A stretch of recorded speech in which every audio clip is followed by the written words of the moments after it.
Two of the modern game's most successful teams doing battle here to kickstart round 21. From the back of the scrum, Sanders Smith Tedesco with a gorgeous tap on, and Tupou draws level with Brett Morris now in 5th spot all time. What a sizzling start for the Roosters.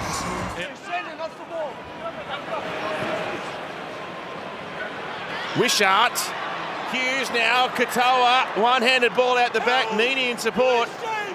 The Roosters really scrambling here. Grant had a look and then backed away. He goes to Hughes, he dinks it through. Josh King is right there to score. Xavier Coates 8 metres from Melbourne's line now. Smith, Walker. It'll come down near the goal line. It's out towards Tupou. He's up, he's over. It's a try. It's his second. It's one of his best. What a catch. He flew through the air. What a great target he is. And the timing to get up, beautiful kick. Play to Harry Grant. Liero distributing for Wishart. A kick very early in the count. It finds Coates. He gets it back infield. Melbourne with a stunner of their own. Wow. Now Liero. We know the good Roosters teams have prided themselves on their defensive resolve over the years, but they can't stop Harry. Oh, he looks dangerous tonight, doesn't he? Another try.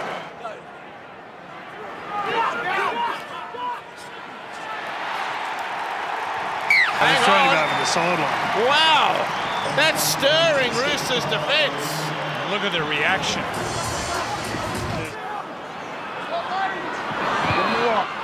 Walker kicks high towards the other side of the ground. Ball's on the deck. Roosters have got a try from a spilt ball.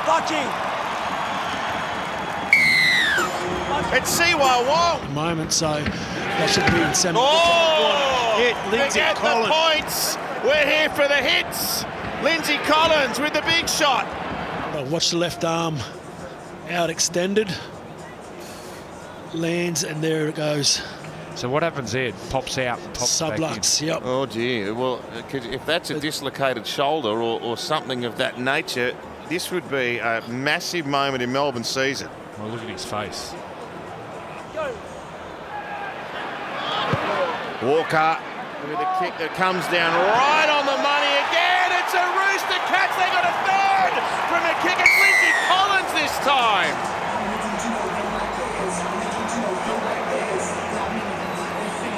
He's a try scorer. Storm blue on the left-hand edge. 1.5 metres, 2 metres away from the line now. Harry Grant King for a double. There's a huge hole in the Roosters' defence. Zach Docker-Clay. Garlic for Wishart. They go through the hands here. Katoa. Ball bounces off a Rooster. It's the last tackle. They might not need anymore. Meany goes over. Somehow Melbourne find the front. The Roosters with a chance here, just outside the 20. Walker with a kick. Nwangani Tuasi infield trying to chase. So's Tedesco. Up they fly. Ball goes back. Picked up by Docker-Clay. Dodges the defence. And the Roosters are going to grab the lead back. What an incredible game. 11 minutes to go, and Nick Meaney's going to take a shot that will probably lock us up at 30 points each. Nick Meaney, a pressure kick. We know he's a sharp shooter. He shouldn't have any problems. Oh, hang on, he's pushed it. Yep, play on. And they've been tackled in the in goal. Well, Tupou's made a blue of that again. He needed to put his foot over the back. Shot clock on. Last play, Harry picks it up. He scampers towards the goal line. He gives a pass to Stefano. This is a masterclass from the Melbourne captain. So they've paid a high price, but they have prevailed in an absolute epic here at Allianz. 6 tries to 5, 34 to 30.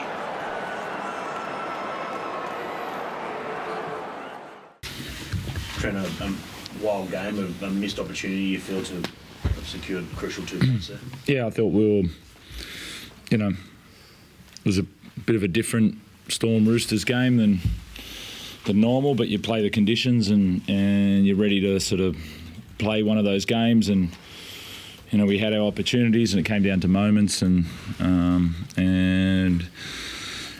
thought the attitude at which both teams attacked the game, which was sort of missing some different guys during the game, and I liked the way that we went about playing the game. But you need to 34 points. You expect to lose a game, so. It's frustrating not to finish off a game like that. You talk about adapting to the Storm. How do you think they adapted with Sandon going down? Like Samuel had, I think, 4 tries. He saw the kick, had that one. He probably one back at the end that went dead. How do you think the attacks that handled the loss of your 5/8 tonight? How did we? Sorry. How do you think your team adapted losing right. 5/8 early? I thought we adapted well in yardage and midfield, and we didn't adapt that well in good ball. Put that down to just the randomness of, you said these Storm Roosters games don't quite usually go like this, or did Sam Walker need to maybe step up a bit more in certain situations, or what do you put it down to, Robbo? No, it's tough when you lose a half there, and your system relies on 2 halves, which is natural. Obviously Harry did a really good job of taking over theirs when they lost that. They lost the threat of the halves. Maybe the last, I think it was 22 minutes, I think we had a good ball set with about 22 to go, 21 to go. And we didn't really have much impetus sort of from that back end on. We had a nice play. I thought obviously Toops' drop over there where we moved it to the left, but we had another couple of opportunities where we just didn't, we just couldn't finish them off. Do you get Hugo back next week? Yeah. Yeah. So that kind of makes it a bit... Yeah, that's irrelevant right now, to be honest. I just more mean in terms of, obviously you lose Sandon now. Yeah, we do lose him for a week, obviously, and then, Hugo will be right to go, I'd say. Teddy, how do you sum it up? What started so well, that first try, really nice ball move. Lindsay Collins got that try, I think he led by 8 points there, but as Jake says, a costly one. Yeah, no, I think the physical battle, I was really happy with that. Storm are a physical team.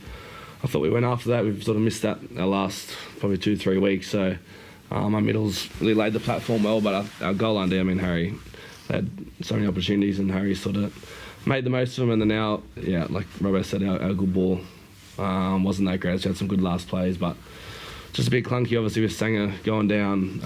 Rad's not being there. It was just, we had a couple of opportunities, like Robbo said, but again, I think defensively is the main thing. Let in, 30-plus points. That's not a standard we want to be at. So, that's a work on for us. Thoughts on the forward pass, Teddy, to you? I don't even know which one was it. Marks to me. Marks to you, yeah. I don't know how that was forward, but anyway. Craig, a crazy game, but first of all, could you get an update on Jerome Hughes? What do you know? He's gone to the hospital. Doctor's gone with him. Not really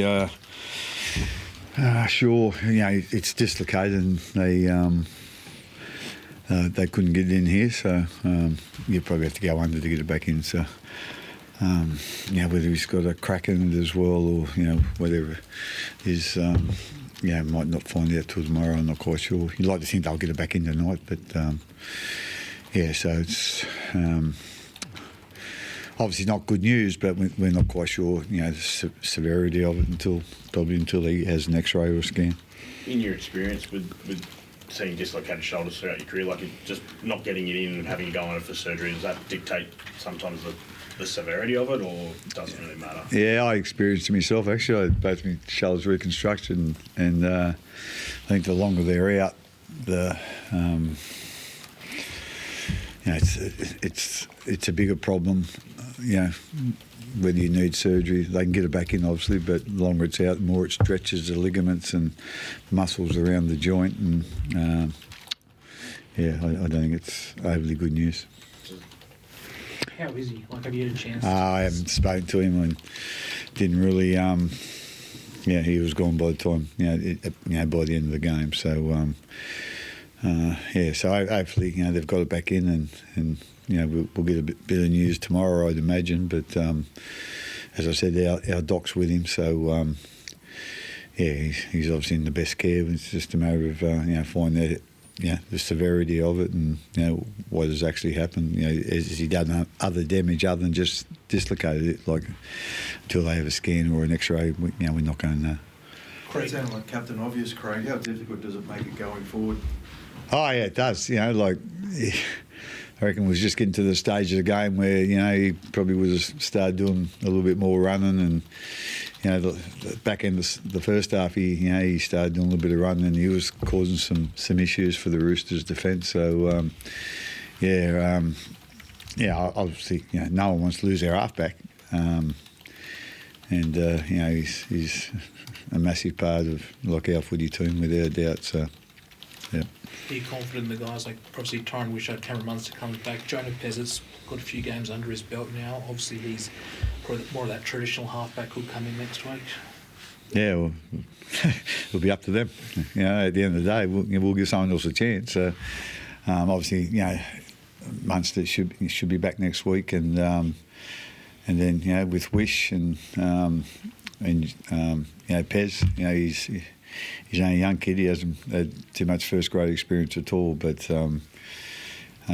he's a good organiser, good kicker. So anyway, we'll see what we think's best for the team. Obviously, Munn will come back in, and then we'll go from there. But as I said, it'll take a little bit of getting over. Or we probably won't recover completely. Like he was the Dally M player of the year last year, so we all know what a good player he is, and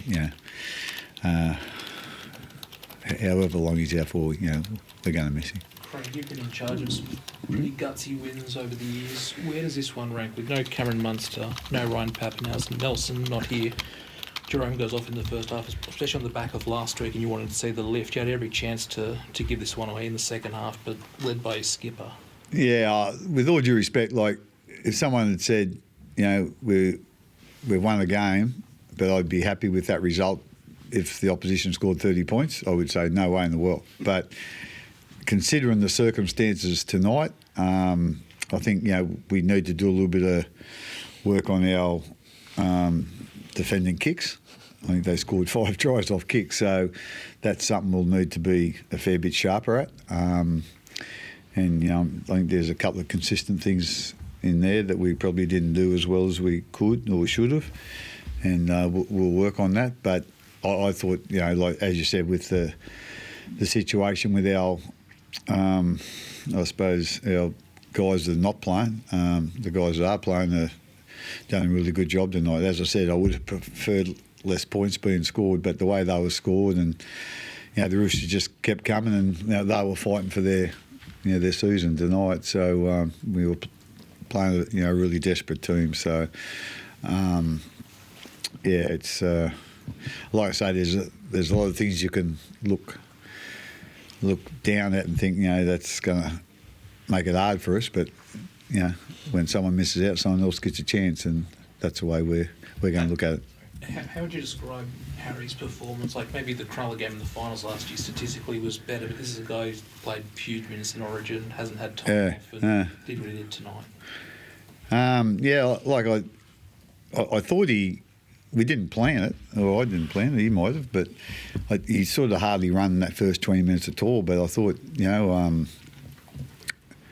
there probably wasn't the opportunities, and I always say to him, just if the chance is there, take it, but if it's not, don't. But after that, there was obviously some chances there, and he took them, and he done a great job out there tonight. And I think the other thing too, what we lacked a little bit of last week was when he ran, he had people pushing with him tonight, whereas last week we probably weren't so good in that area. So I think they got the message during the week, and like I say, when he ran, he was extra dangerous, but made it even more dangerous by people going with him. Harry, just talk us through your mindset, mate, once Jerome goes off, because it kind of looked like you grabbed the game by the scruff of the neck a bit there and took charge, I guess. Kicked a 7-tackle set, and I thought. No, I think there's probably, when you got guys in the team, you've probably got a lot of trust in what they're going to do, and them standing up in moments, and that's Jerome. He does that all the time. So I guess once he went off, everyone probably shared the weight a fair bit and went, all right, we've got to carry our weight a little bit stronger and a little bit more, both sides of the ball, attack and defence. And I really felt that shift in the team. And as a teammate, as a player, that's what you want when goings get tough. Everyone sort of lent into that challenge, and no one in our team there shied away from that. We could, our halfbacks out, we could roll over and let them have it easy, but I think everyone just sort of banded together.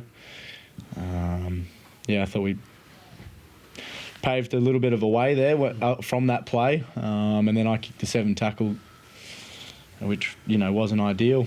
Then they go down and score, but like I said, everyone sort of lent into that challenge, and as a team, that's probably a real pleasing thing and something to really grab onto and take forward.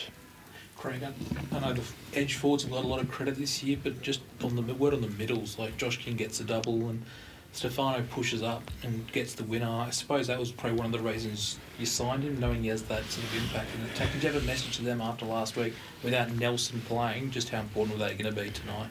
Well, I wasn't so much Nelson wasn't playing, and it wasn't so much our ruck. It was basically all the team push up when he runs, push up when the halves run, and that's something we were really poor at last week. And the big dumb boys come good tonight. When he ran, they pushed, easy, and mate. they got a couple of tries. Yeah. So look after them. But like I say, it was Kingy. He's always out there. He's always he's going to be in the picture, and Steph. I thought he really took a couple of steps forward. Tonight. They done a great job. But like I said, just when Harry runs, we just got to go and push with him, and we got a couple of results out of that tonight.